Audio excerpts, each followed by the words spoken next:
Kalau kita sebut tentang bandar Paris, aku yakin ramai antara kita tahu kat mana bandar ni berada. Dan kebanyakan pelancong yang datang ke Eropah pasti tidak akan melepaskan peluang untuk melawat bandar ni. Walaupun bagi aku secara personally, aku rasa Paris ni adalah antara bandar yang paling overrated sekali dekat Eropah. Di mana kalau kita explore sisi-sisi hitam kat bandar ni, kita akan mendapati bahawa Paris ini hanyalah indah kabar daripada rupa, dengan skema yang bersepah, bandar yang kotor. Tetapi di dalam keserabutan dan kesesakan bandar Paris ni, ada satu rahsia yang mana ramai orang tak tahu, walaupun orang tu pernah datang ke bandar ni. Dekat tengah-tengah bandar Paris ni ada satu tempat ataupun satu jalan yang namanya Champs-Élysées. Dekat sini merupakan tempat-tempat pelancong datang untuk membeli belah barang-barang yang berjenama atau barang-barang yang terkenal. Di sini juga ada satu binaan yang dinamakan Arc de Triomphe, di mana ia dibina pada tahun 1806 sebagai simbol kemenangan bagi Napoleon Bonaparte, seorang ketua tentera yang sangat berpengaruh pada zaman Revolusi Perancis. Ramai sejarawan telah berbeza pendapat sama ada Napoleon Bonaparte ini seorang Muslim ataupun tidak, kerana terdapat banyak bukti yang menunjukkan bahawa beliau ini mempelajari serta menghormati agama Islam semasa ekspedisi Perancis di Timur Tengah.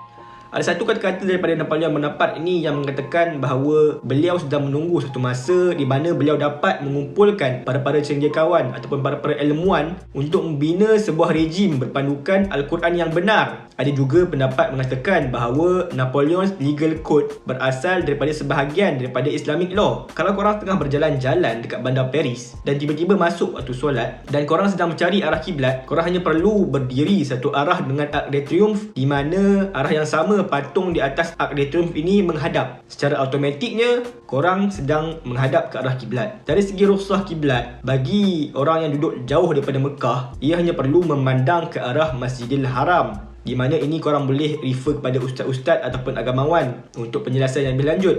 Kalau korang tak percaya, korang boleh berdiri dekat Arc de Triomphe ini dan korang cek dengan kompas, di mana korang pinpointkan Arc de Triomphe ini dan Madam Mekah, dan korang akan mendapati bahawa Arc de Triomphe ini menghadap ke arah Mekah. Walaupun dari segi ketepatannya ada lari dalam beberapa degree, dan kalau kita tengok pun masjid-masjid lama di Eropah ni pun tak ikut secara 100% arah kiblat. Pada zaman dahulu, diorang tak ada teknologi seperti satelit macam zaman kita sekarang. Seorang peneliti di World Arab Institute berpendapat bahawa Napoleon Bonaparte telah membina Arc de Triomphe ini untuk menghubungkan kota Paris dan kota Mekah. Tapi persoalannya sekarang, adakah semua ini hanyalah kebetulan ataupun Napoleon Bonaparte ini benar-benar seorang Muslim? Jadi sebenarnya kalau kita travel dan merantau ni, banyak fakta ataupun info yang menarik yang kita boleh pelajari. Kita hanya perlu membuka mata dan explore. Instead of bila kita travel, kita gunakan duit dan kita hanya mendapatkan likes di Facebook ataupun Instagram, dan tidak sedikit ilmu pun yang kita dapat. Ini amat-amatlah merugikan, kerana terciptanya semua ini dan terjadinya sejarah-sejarah ini adalah untuk mereka yang berfikir.